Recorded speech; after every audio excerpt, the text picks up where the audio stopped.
It's just so sweet, though, when you realize that the power of video and how somehow the heart comes through.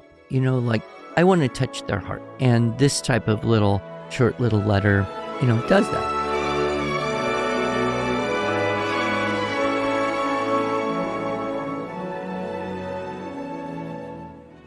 Hello, and welcome to the Arts of Language podcast with Andrew Pudewa, founder of the Institute for Excellence in Writing, or as many like to say, IEW. My name is Julie Walker, and I'm honored to serve Andrew and IEW as the Chief Marketing Officer. Our goal is to equip teachers and teaching parents with methods and materials which will aid them in training their students to become confident and competent communicators and thinkers.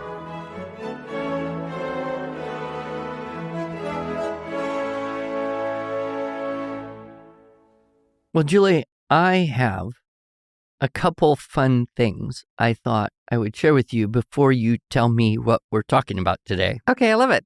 I'm always kind of delighted when I know that children have learned some poetry and that has spilled over, their love of poetry spilled over into their writing of poetry. And I find it particularly interesting when the poem is about something that every kid can relate to. So I have here a limerick. Oh, a limerick, okay. And it was written by a young man. I actually met him not long ago. He came to a talk with his mom, and he was busy studying his electronics textbook. But evidently he has a younger brother. So he wrote this limerick about his younger brother. There was a young boy who hates grammar, the prospect of which makes him stammer. When he does fail, he makes such a wail, it confirms his hate for that grammar. Nice. Someone has got some Edward Lear limericks in their brain. But more charming, I get a good number of letters from kids. And this one was short, and I don't know, it just kind of touched me. So this is from Paige in North Carolina. Okay, great. Dear Mr. Pudewa, my name is Paige, and I am 11 years old. I like drawing, playing violin, and reading. I love IEW, and I hope to become a famous author one day. I am writing this letter to you because you are an intelligent, good man. Aw. How can I not? Right. I love watching your videos with my mom, and I have learned a lot from them. Please send me back 2 signed autographs so that my mom can have one too. Okay, great. Which was sweet. But this was the best. This was the pièce de résistance of this letter. P.S. I love your mustache. Aw. She hasn't probably seen my new addition to the mustache, which is a white beard.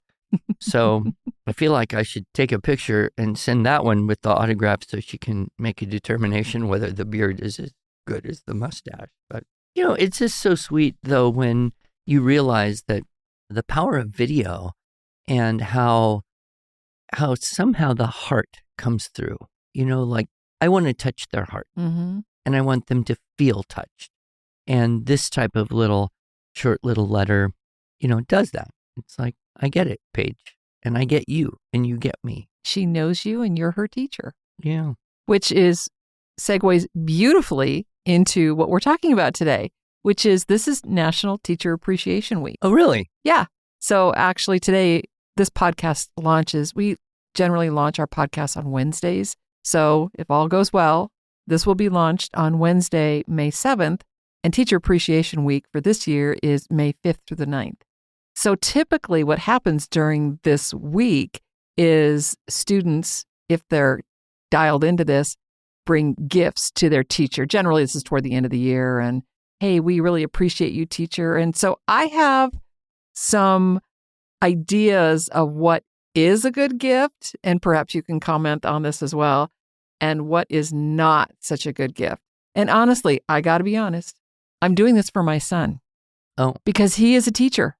He teaches at a small elementary school in Northern California. He's actually their PE teacher. Oh. So he's very much into health and wellness. And working the kids out and playing games with them and helping with coordination. I can just imagine him doing that with such joy. Yeah, he really is a good teacher, kind of makes a mama proud. Yeah. But he, of course, is well loved by his students, partly because he's one of the few male teachers at the school. And that is very special. It is. But I know, and I actually will have a link to this. I actually pulled up an article from San Diego Family, and it talks about, well, I'll read this a little bit. Some teachers don't expect a gift during the busy holiday season. So this is actually applying to Christmas, this article, or the holiday season, but this extrapolates into the end of the year teacher appreciation gifts. Well, and end of the school year, they've had a whole year, right? With the teachers. Yeah, so it's probably a more developed relationship and appreciation than it would be at Christmas. You barely survived the fall. Yes, exactly. So we want to, as grateful parents, acknowledge those who have spoken into our children's lives.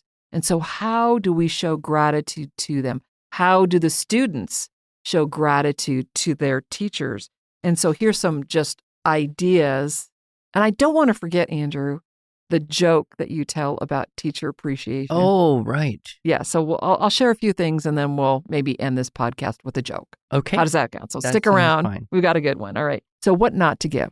Here we go. Let me guess. Ties, coffee mugs, and knickknacks. Well, knickknacks is definitely on here. In this list, they call them trinkets. Yeah. One teacher says, while we appreciate the sentiment of love involved in purchasing trinkets, they pile up. We run out of space, and sadly, they end up in the donation pile. Yeah. And I think about your class, Andrew, that you're teaching right now with your students. You have a store where you auction off things with the tickets that they've earned. Yeah, not a store, but an auction. An auction, And yeah. I do look for all of the little things that have accumulated. And I think, I don't want to have that thing around the rest of my life. So I put it in the donation pile. And then I had a lot, and the kids loved it. They were so excited. So, yeah, even the trinkets and knickknacks and extra little, bags or pens or mugs or whatever you don't like, there's a use to it. Yes. Give it to someone else. Auction it off. There you go. For the kids. Use it for your little auction for your store. Okay, you mentioned mugs. That is number 2 on the list. And I know that here at IEW, our cupboard is full of discarded mugs that we've all gone through our kitchen. I mean, let's be honest. My husband and I, we've got our set of everyday dishware with the obligatory mugs included that we never use. We have our favorite mugs that we use over and over again, and all the other mugs that we collect are for our guests, or they get donated to here at IEW. So mugs, in honor of teachers everywhere, a word problem.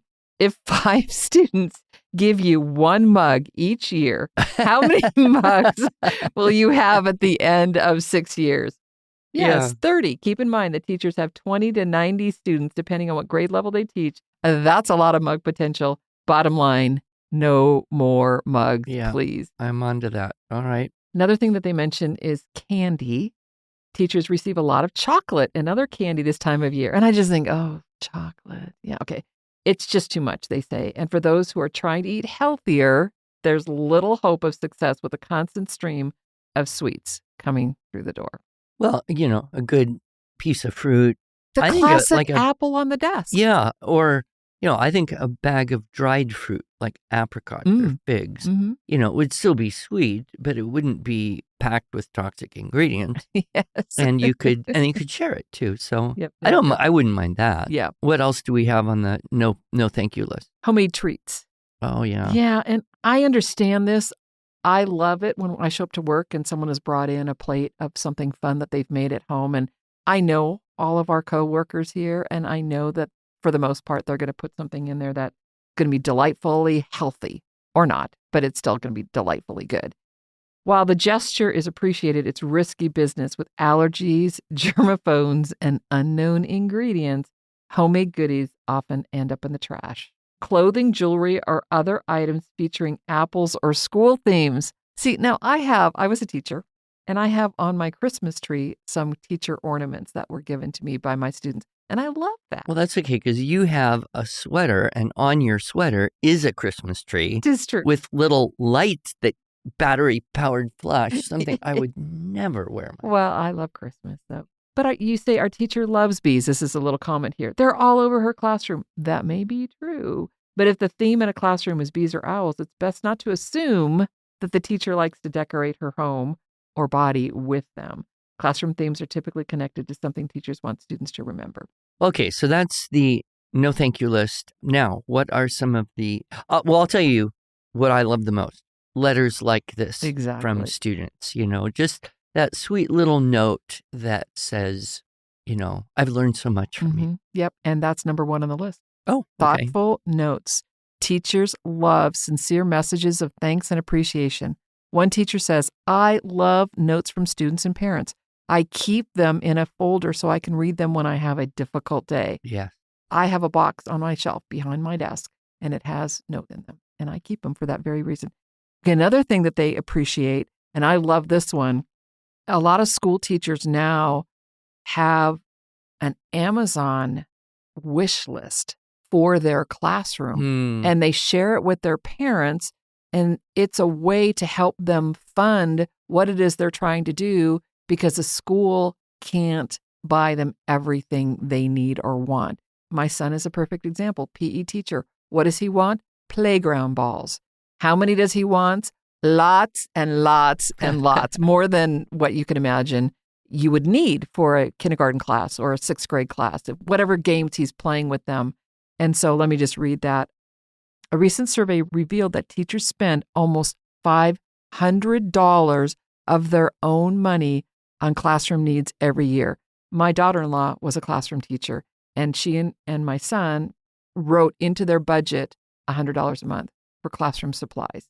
And it was like, wow, that is crazy. But yet, as one teacher put it, the way to a teacher's heart is through school supplies. Another says, I would be totally excited to get a blinged out new stapler, class set of new rulers, or a gift card to help fulfill the needs in the classroom. So if you are a teacher and are listening to this, I do recommend setting up an Amazon wish list that you can share with your parents, because this is now a way for them to give you something that will in turn help you do a better job teaching their own students. Was that blinged out? Blinged out new stapler. Blinged out. I don't think I have ever heard that idiom before. I guess it's the equivalent of sparkly. Bling out your teacher list. Yes, there you go. There you go. Restaurant gift cards. Find out where your teacher likes to eat and what's convenient to where she lives or hangs out. No need to get fancy. One teacher suggested Jamba Juice. Another says a gift to Rubio's or Starbucks. And, yes, my son probably got about 13 Starbucks cards this year. But you know what? Over time. Well, you can just add them into your account and exactly use them as you need. Yeah. Yep. So some teachers said that they actually get way too many, which I'm not sure that's possible to get too many, coffee cards. But another idea. But then you can give them to other people that you appreciate. It's re-gifting. And here was a great idea. And we do this for our employees here. If people want to participate in what we call a Secret Santa, we have a survey, a questionnaire. The idea is ask teachers to fill out a questionnaire about their favorite things: hot drink, cold drink, lunch, restaurants, colors, hobbies. What do they do in their spare time? And then you can use that as a guideline for purchasing maybe a group gift from the classroom, which is always fun. One of the most treasured gifts that I received when I was teaching a 1st and 2nd grade classroom was a You Are Special plate. And it's this red plate, and it says on there, You Are Special. And on the back of it, the kids all signed it with the white pen, and they baked it. And that's something that I treasure from, having taught in the classroom over 40 years ago. Well, now, do you use the plate? Oh, no. No, okay. Well, It sits in our red room. it's like a mug, but there's only one of them rather than too many. Only one plate. Only one plate. Yep. It reminds me, though, of the Norman Rockwell painting that we used for a student sample in the TWSS. Yes. And it was her birthday. And the painting was the kids had scrawled all over the board, decorated the classroom, and had, the apple on the desk. And that was still one of the finest examples of student creative writing I have ever seen.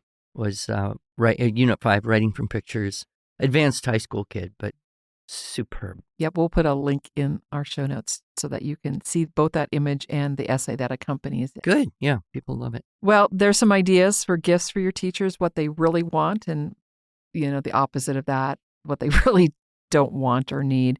But Andrew, you know what everybody wants right now? A joke.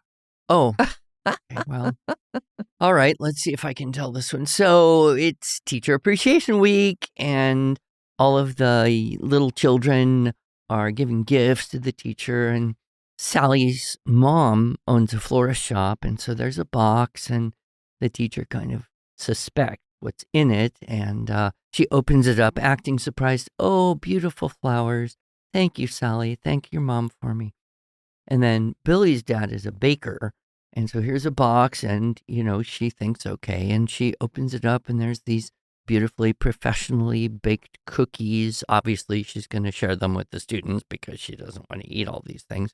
And then Johnny's dad, well, he owns a liquor store. He brings a rather heavy box, and there's a little bit of liquid dripping out the corner, and so she touches it with her finger and tastes it, and she says, "Oh, Billy, is this brandy?" And Billy says, "No, it's a puppy." So, Andrew, one of the things that's on the list of things not to get is a pet. Yeah. Clearly, a pet requires a lot of responsibility. And I'll just end with this really quick story. One of my favorite teachers, Mrs. Jensen, 6th grade class, my friends and I, 2 girls, the 3 of us, we got her a puppy. Uh-oh. But we did check with her husband first, and Okay. she was happy, very happy. Well, I'm glad you checked. Yes. Please do not give me Don't give Andrew ever a puppy. especially a Chihuahua. I really don't even want a chameleon. I mean, I'm happy to visit other people's animals, but I don't need any more in my life at the moment. Well, thank you, Andrew. Thank you.